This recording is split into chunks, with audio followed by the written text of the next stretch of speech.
அந்த மேடையில இருக்கிற என்னோட டீம், அப்புறம் மேடைக்கு முன்னாடி உட்கார்ந்துருக்கிற எங்க டீம் 2 பேருக்குமே என்னுடைய முதல் வணக்கங்கள். ஏன்னா இவங்களுக்கு இப்ப முக்கியமா எல்லாரும் ஒரே டீம் தாங்கிறது இந்த படத்தோட வெற்றி ப்ரூவ் பண்ணிச்சு. இந்த படம் எப்படி இருக்குங்கிற செய்திய நான் ஒவ்வொரு நாளுமே நீங்க எடுத்து சொன்னதுனாலதான் ஜனவரத்து பயங்கர ஜாஸ்தியாச்சு.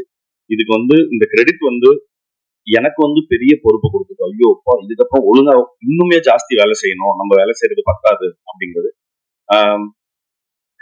இப்ப எங்க டீமுக்கு நன்றி சொல்றது நான் ஆல்ரெடி நிறைய தடவை அவங்க சொல்லியாச்சு. இதுக்கப்புறம் ஆபீஸ்ல கூட பார்க்கும்போது சொல்லிக்கலாம். பட் ஆனா இந்த விழாவினுடைய நோக்கம் உங்களுக்கு நன்றி சொல்றது மட்டும்தான். ஏன்னா யோசிச்சு பார்த்தா ஒரு சார் சொன்ன மாதிரி தான் எல்லாரும் ரொம்ப சின்ன ஹம்பிள் பேக்ரவுண்ட்ல இருந்து தான் வந்திருக்கோம். ப்ரொடியூசர்ஸ்ல இருந்து இந்த படத்தோட மேக்கர்ஸ்மே ஒரு யூடியூப் சேனல்ல ஆரம்பிச்சு, இப்ப நானுமே ஒரு யூடியூப் சேனல்ல இருந்தோ டெலிவிஷன்ல இருந்து ரேடியோல இருந்து அப்படி இங்க இருக்கிற எல்லாருமே ரொம்ப ஹம்பிள் பேக்ரவுண்ட்ல இருந்து தான் வந்திருக்கோம். இப்ப சினிமா எடுத்துடலாம், அது தனி போராட்டம்னு வச்சுக்கலாம்.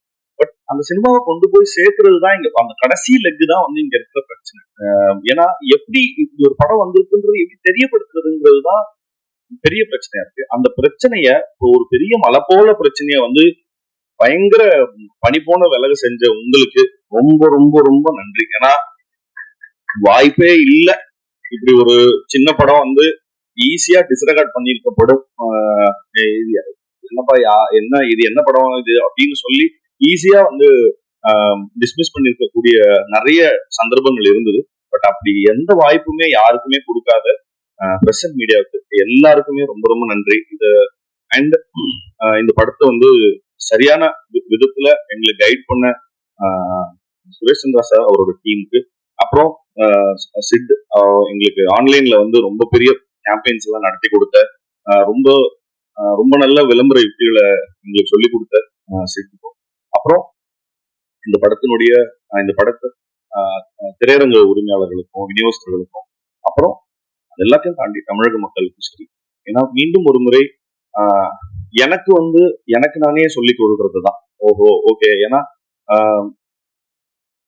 ஒவ்வொரு தடவையும் என்கிட்ட கண்டென்ட் தவிர்த்து வேற எதுவுமே கிடையாது எடுத்துட்டு போய் ஷோகேஸ் பண்றதுக்கு.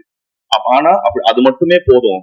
ஏன்னா அதோட கிரேட்னஸ் என்னன்னா, வேற ஒரு இன்டர்வியூல சொல்லியிருந்தேன், ஒரு பெரிய படத்துக்கு பல கோடி ரூபாய் பொருட்செலவுல கொடுக்குற படத்துக்கு அதே டிக்கெட் தான், எங்களை மாதிரி சின்ன அதே டிக்கெட் தான். பட் ஆனா ஆடியன்ஸோட கிரேட்னஸ் அவ்வளவு பெரிய படத்துக்கு இந்த சின்ன கதைக்கு நான் எதுக்கு இவ்வளவு கொடுக்கணும் அப்படின்ற எந்த இடத்துலயுமே அவங்க கேட்கல, எந்த கேள்வியுமே கேட்கல. இப்ப இந்த டீம் உங்களால இந்த இந்த 2.5 மணி நேரத்துல என்ன விஷயம் சொல்ல முடியுமோ சொல்லுங்க, நாங்க சப்போர்ட் பண்றோம் அப்படின்னு திருப்பி சொல்லிக்கிட்டே இருந்ததுக்காக தமிழக மக்கள் ரொம்ப ரொம்ப பெரிய நன்றி.